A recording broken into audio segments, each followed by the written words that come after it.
بسم اللہ الرحمن الرحیم الحمد للہ والصلاة لأہلہا قال النبی صلی اللہ تعالی علیہ وسلم من کنت مولاہ فعلی مولاہ او کما قال علیہ الصلاة والسلام کسیرا میسر نشد ای سعادت کسیرا میسر نشد ای سعادت بمسجد ولادت بکعبہ ولادت بمسجد شہادت۔ حضرت شیر خدا داماد مصطفیٰ سیدنا علی کرم اللہ تعالی وجہہ کا ذکر خیر چل رہا ہے۔ آپ کی ولادت باسعادت دراصل پوری انسانیت کی تاریخ کے لیے نوید اور خوشخبری کا باعث ہے۔ حضرت علی کرم اللہ تعالی وجہہ جیسا کہ دنیا جانتی ہے، یہ جناب حضرت امام الانبیاء محبوب کبریا محمد مصطفیٰ صلی اللہ علیہ وسلم کے چچا زاد بھائی ہیں اور آپ کے چھوٹے داماد ہیں۔ علی کی یہ شان ہے کہ تلوار ان کو اللہ نے دی اور بیٹی حضرت مصطفیٰ صلی اللہ تعالی علیہ وسلم نے عنایت کی۔ 10 سال کی ان کی عمر مبارک ہے، لیکن اس سے قبل یہ بھی تمام ناظرین اور سننے والے ذہن میں رکھیں کہ چونکہ یہ رسول اکرم صلی اللہ علیہ وسلم کے چچا زاد بھائی ہیں، ان کے والد گرامی خواجہ ابو طالب ہیں۔ حضرت ابو طالب کثیر العیال، بڑا کنبہ ان کا، بڑی فیملی۔ جناب سرور کائنات صلی اللہ علیہ وسلم نے حضرت ام المومنین خدیجۃ الکبریٰ رضی اللہ تعالیٰ عنہ کے ساتھ نکاح کے بعد حضرت علی رضی اللہ تعالیٰ عنہ کو اپنی تربیت میں لے لیا۔ گویا کہ ان کی تربیت اور پرورش خود رسول اکرم صلی اللہ علیہ وسلم نے کی، اور جب عمر مبارک آپ صلی اللہ علیہ وسلم کی 40 سال کی ہونے لگی، نبوت کا آپ نے اعلان فرمایا اور دعوت کا کام شروع کیا، تو بچوں میں جس خوش نصیب کو سعادت ملی اسلام لانے کی، وہ حضرت علی کرم اللہ تعالی وجہہ کی ذات ہے۔ 10 سال کی اس وقت ان کی عمر ہے۔ رسول رحمت صلی اللہ علیہ وسلم نے ان کو دعوت دی۔ حضرت علی رضی اللہ تعالیٰ عنہ نے فرمایا کہ میں اپنے والد سے ذرا پوچھ لوں، خواجہ ابو طالب سے، غالباً یہ ذہن میں ہوگا کہ والد کو بھی میں کنونس کر سکوں، مطمئن کر سکوں۔ بہرکیف بچوں میں یہ اعزاز حضرت علی کرم اللہ تعالی وجہہ کو حاصل ہوا، اور بچپن سے جوانی تک کا جو آپ کا زمانہ ہے، رسول اکرم صلی اللہ علیہ وسلم کی دنیا سے پردہ فرمانے تک آپ صلی اللہ علیہ وسلم کے ہمیشہ ہر مرحلے پر آپ ساتھ ساتھ رہے۔ پہلا مرحلہ ظاہر ہے ہجرت کا آتا ہے۔ ہجرت کی رات جب کفار مکہ نے یہ طے کر لیا ہے کہ اب حضرت محمد مصطفیٰ صلی اللہ علیہ وسلم کے مشن کا ہم مقابلہ نہیں کر سکتے، لوگ کثرت سے مسلمان ہو رہے ہیں، آپ کی دعوت گھر گھر پہنچ رہی ہے، قرآن اپنا انقلابی تاثیر سے نقشہ بدل رہا ہے، تو کفار مکہ نے دار الندوہ میں یہ طے کیا کہ حضرت محمد مصطفیٰ صلی اللہ علیہ وسلم کو سبھی ایک ساتھ مل کر حملہ کر کے خاکم بدہن شہید کر ڈالیں۔ یہ ان کی منصوبہ بندی تھی، لیکن واللہ خیر الماکرین، سب سے بہتر منصوبہ ساز اللہ تعالیٰ کی ذات ہے۔ آپ کو بذریعہ وحی یہ اطلاع دے دی گئی کہ دشمن کیا سازش کر رہے ہیں۔ ہجرت کا پروگرام اب طے ہو چکا ہے۔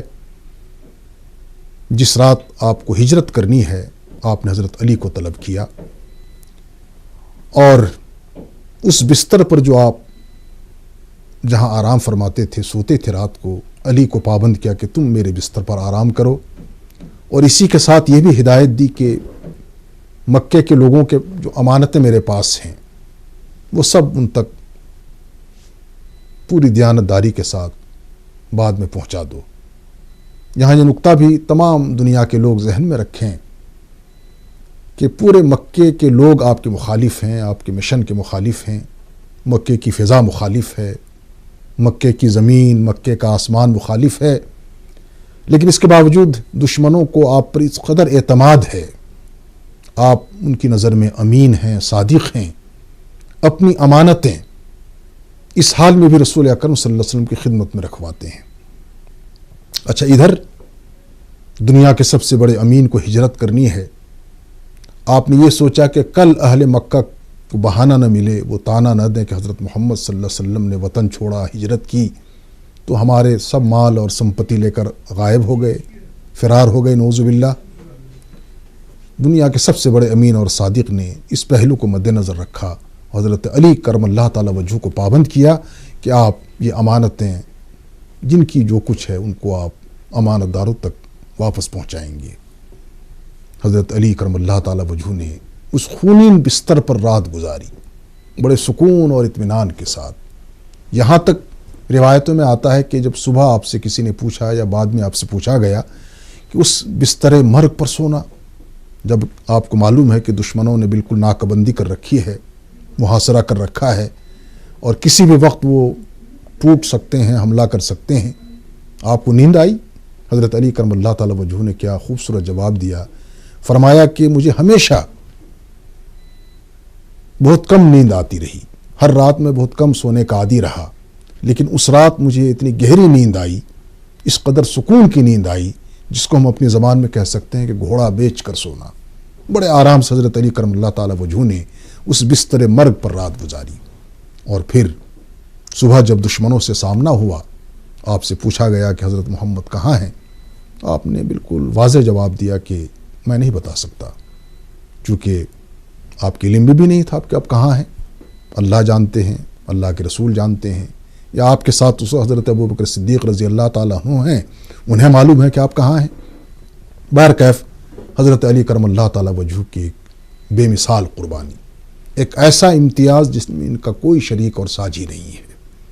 اس کے بعد ہجرت ہو جاتی ہے، حالات تبدیل ہوتے ہیں، وقت گزرتا ہے، جنگ بدر کا مرحلہ آ جاتا ہے، سن 2 ہجری 17 ماہ رمضان۔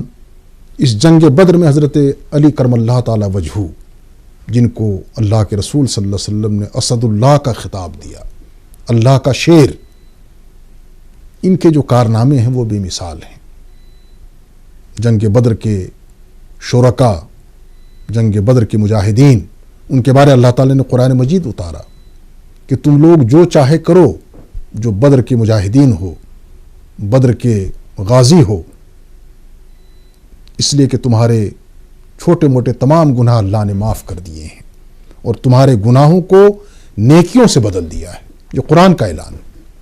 اس جنگ میں پہلے مارکے میں حق و صداقت کی سربلندی کے لیے، اسلام کی دعوت کو عظمت اور دوام عطا کرنے کے لیے جو ہوئی ہے، اس میں حضرت شیر خدا کا کارنامہ، یہ کہتے ہیں میں دشمنوں کے ساتھ لڑتا بھی تھا اور دوڑ کر رسول اکرم صلی اللہ علیہ وسلم جہاں خیمہ زن تھے، آرام فرما تھے، جہاں سے آپ کمان کر رہے تھے، لشکر کی رہنمائی فرما رہے تھے، وہاں جاتا اور آپ کے چہرے انور کی زیارت کرتا۔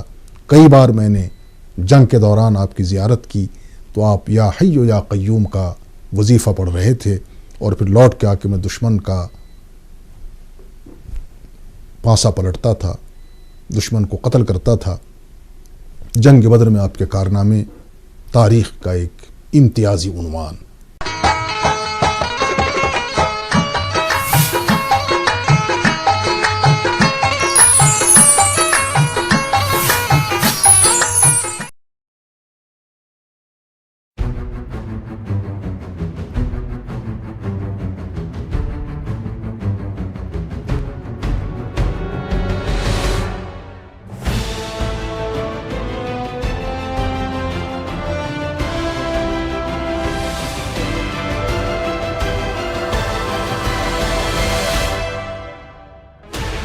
Sixteen channels, 15 languages, 26 states, 1,200 plus reporters, 66.9 crore viewers. India's largest news network, News 18 Network.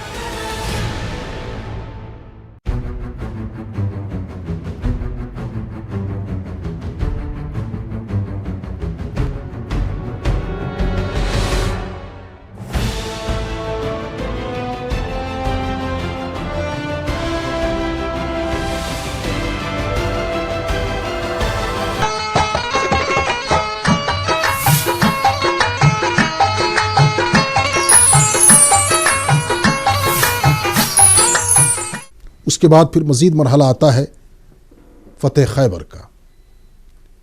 خیبر کے فاتح یا اس جنگ میں جس کو سب سے زیادہ کریڈٹ جاتا ہے وہ حضرت علی کرم اللہ تعالی وجہ ہیں۔ انہیں فاتح خیبر کہا جاتا ہے، خیبر شکن کہا جاتا ہے، اور مرحب اس جنگ میں جو دشمنوں کا سب سے بڑا پہلوان ہے، اس سے آپ کا دو بدو مقابلہ ہوتا ہے۔ جب حضرت علی کرم اللہ تعالی وجہ نے تلوار سے اس پر حملہ کیا ہے تو کتابوں میں لکھا ہے کہ تلوار کی کاٹ اتنی زبردست تھی کہ سب سے پہلے مرحب جو خود پہن کے تھا لوہے کا ہتھیار اور لباس، وہ خود کٹا، مرحب کا جسم کٹا، تلوار چلتے چلتے گھوڑے کی زین تک آ گئی، گھوڑے کی زین کٹی، گھوڑے کی پیٹھ کٹی، اور یہاں تک کہ زمین کے ساتوں طبق تک اس کے اثرات محسوس کیے گئے، چونکہ اللہ کے شیر تھے، اسد اللہ، ان کے تلوار کی مار۔ اور پھر اس مرحلے پر جو ایک عجیب و غریب واقعہ پیش آیا ہے اور جس سے معلوم ہوتا ہے کہ حضرت علی کرم اللہ تعالی وجہ کا کیا امتیازی مقام اور ان کی شان ہے، میں نے جو حدیث تلاوت کی اس کی بھی تھوڑی سی شرح کروں گا۔ اس مرحلے پر جب خیبر فتح نہیں ہو رہی ہے، رسول اکرم صلی اللہ علیہ وسلم نے شام کو، رات کو صحابہ کو بلا کر فرمایا کہ کل میں ایک ایسے نوجوان کے ہاتھ میں تلوار دوں گا یا علم دوں گا جو انشاءاللہ خیبر فتح کر لے گا اور فتح کا صحرا اس کے سر ہوگا۔ تمام سینئر صحابہ کرام یہ سوچنے لگے کہ شاید ہمیں اللہ کے رسول صلی اللہ علیہ وسلم یاد فرمائیں گے، ہمیں بلائیں گے، ہمیں پکار ہوگی۔ لیکن جب صبح ہوئی تو رسول اکرم صلی اللہ علیہ وسلم نے حضرت علی کرم اللہ تعالی وجہ کو طلب کیا۔ اگرچہ حضرت علی کرم اللہ تعالی وجہ فرماتے ہیں کہ میری آنکھوں میں درد تھا، آشوب چشم، آنکھیں دکھ رہی تھی، ایک مرض میں مبتلا ہو گیا تھا، لیکن جب آپ نے مجھے بلایا تو میں خدمت میں حاضر ہوا۔ آپ صلی اللہ علیہ وسلم نے لعاب دہن، تھوک سے میری آنکھوں میں تھوڑی سی مالش کر دی، آنکھوں کا درد اور چبھن دور ہو گیا۔ لعاب رسول صلی اللہ علیہ وسلم کی عظمت، اس میں شفا۔ آپ یاد کریں ابو بکر کو سانپ ڈستا ہے ہجرت کی رات غار ثور میں، رسول اکرم صلی اللہ علیہ وسلم جو لعاب مبارک ہے وہ ان کی انگلی پہ لگاتے ہیں تو ان کا زہر دور ہو جاتا ہے۔ حضرت علی کرم اللہ تعالی وجہ کی آنکھوں میں لگاتے ہیں تو آنکھوں کا درد دور ہو جاتا ہے، اور اللہ تعالیٰ کی شان، آپ کی عظمت، حضرت علی کرم اللہ تعالی وجہ کو رسول اکرم صلی اللہ علیہ وسلم نے علم عنایت فرمایا۔ پھر خیبر فتح ہو گئی، مسلمانوں کا سکہ بیٹھ گیا۔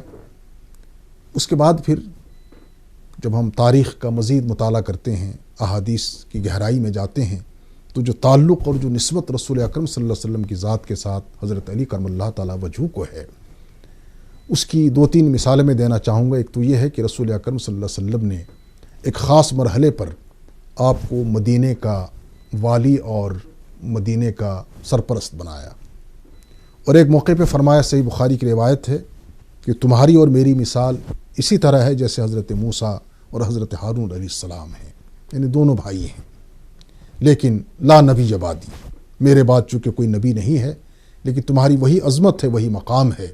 اور پھر ارشاد ہوا، من کنت مولاہ فعلی مولا۔ جب حضرت علی کو ایک دفعہ مدینے کا والی بنایا گیا تو حضرت علی نے شکایت کی کہ لوگ تبصرے کرتے ہیں کہ مجھے آپ بچوں پر، عورتوں پر یہاں امیر بنا کے جا رہے ہیں، مجھے ساتھ نہیں لیا جا رہا ہے۔ آقا علیہ السلام نے ارشاد فرمایا کہ میں جس کا والی ہوں، میں جس کا مولا ہوں، علی اس کے مولا ہیں، علی اس کے والی ہیں۔ شاہ مرداں شیر یزداں قوت پروردگار، شاہ مرداں شیر یزداں قوت پروردگار، لا فتح الا علی، لا سیف الا ذوالفقار۔ حضرت علی کرم اللہ تعالی وجہ خلفائے راشدین میں سے ہیں۔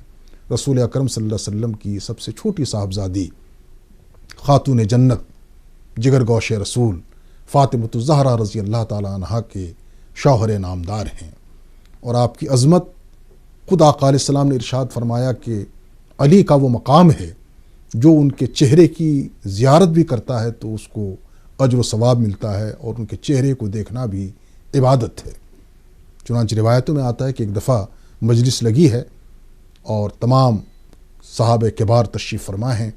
حضرت صدیق اکبر رضی اللہ تعالیٰ عنہ افضل البشر بعد الانبیاء بالتحقیق ابو بکر صدیق رضی اللہ تعالیٰ عنہ جب مجلس میں آتے ہیں تو آپ حضرت علی رضی اللہ تعالیٰ عنہ کو مسلسل دیکھ رہے ہیں ان کے چہرے مبارک کی طرف. پردے سے حضرت ام المومنین عائشہ صدیقہ رضی اللہ تعالیٰ عنہ نے اس کو نوٹ کیا اور بعد میں جب پوچھا کہ ہم نے محسوس کیا کہ آپ مجلس میں حضرت علی رضی اللہ تعالیٰ عنہ کو مسلسل گھور رہے تھے، دیکھ رہے تھے، اس کی کیا وجہ ہے؟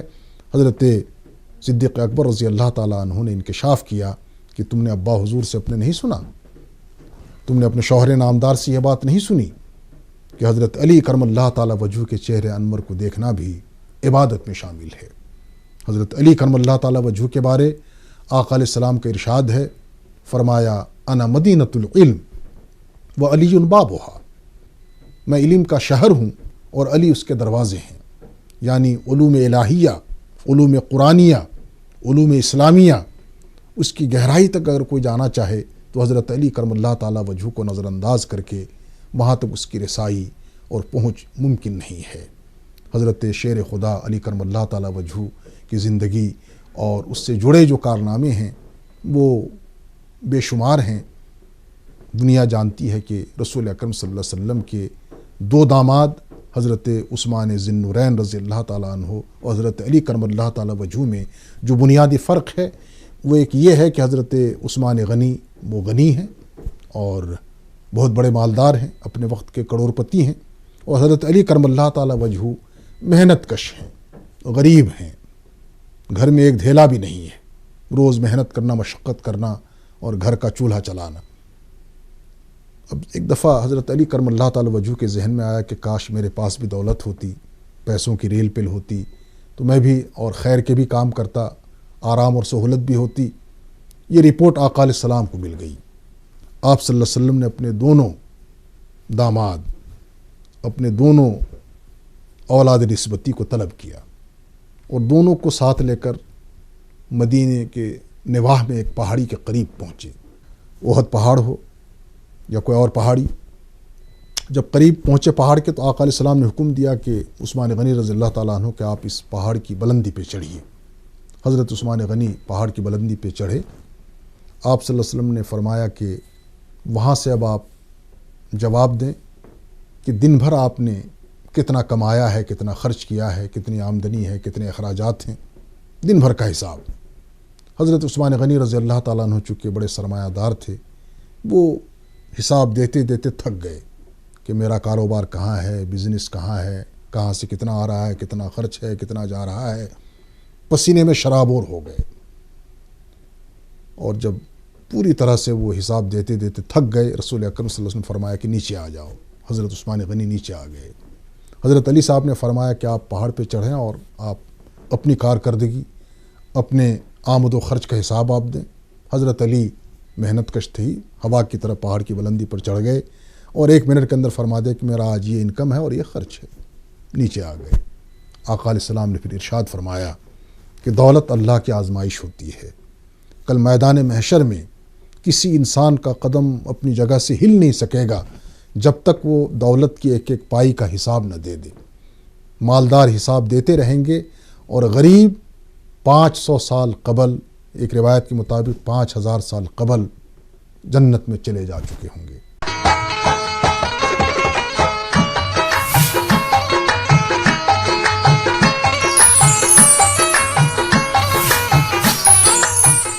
علی کرم اللہ تعالیٰ وجہ کو تسلی ہوئی. دراصل اس سے آپ نے دونوں دامادوں کی جو ایک ذہنی حیثیت تھی، ذہن میں کچھ سوالات تھے، اس کا جواب دینا چاہا. روایات میں یہ بھی آتا ہے کہ ایک دفعہ حضرت عثمان غنی رضی اللہ تعالیٰ عنہ نے رسول کائنات صلی اللہ علیہ وسلم کی دعوت کی، شاہی دعوت.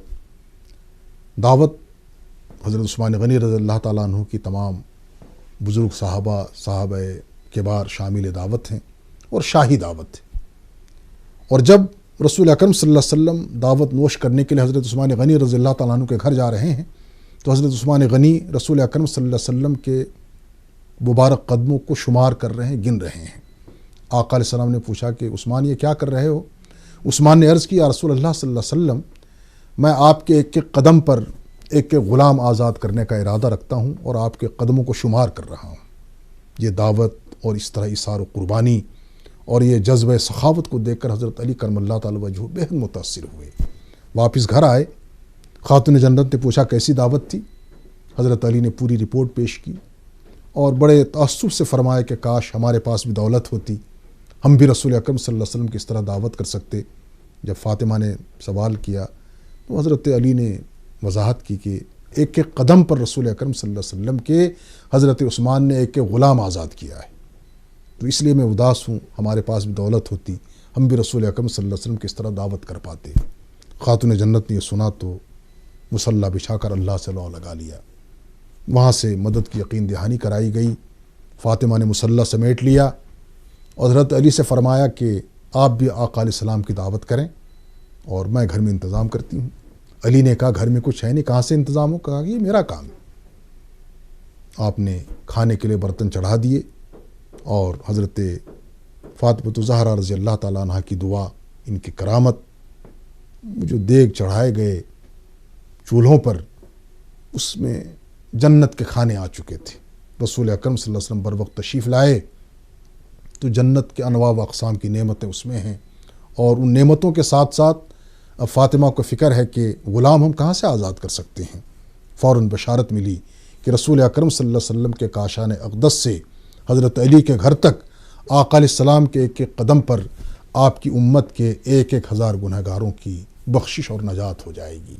حضرت علی کرم اللہ تعالی وجہہ رسول اکرم صلی اللہ علیہ وسلم کے جانشین ہیں، خلیفہ راشد ہیں، اور ہم سب کا ایمان اور یقین ہے کہ ان کی عظمت اور ان کی فضیلت پر گفتگو کرنے کے لیے ہمارے پاس الفاظ نہیں ہیں، اس لیے کہ اللہ تعالیٰ نے ان کی عظمت اور ان کی شان کے حوالے سے قرآن حکیم کی آیتیں نازل کی ہیں، رسول اکرم صلی اللہ علیہ وسلم کے بے شمار ارشادات ہیں جس کی تفصیل اور توضیح یار زندہ صحبت باقی۔ وآخر الدعوانا ان الحمد للہ رب العالمین۔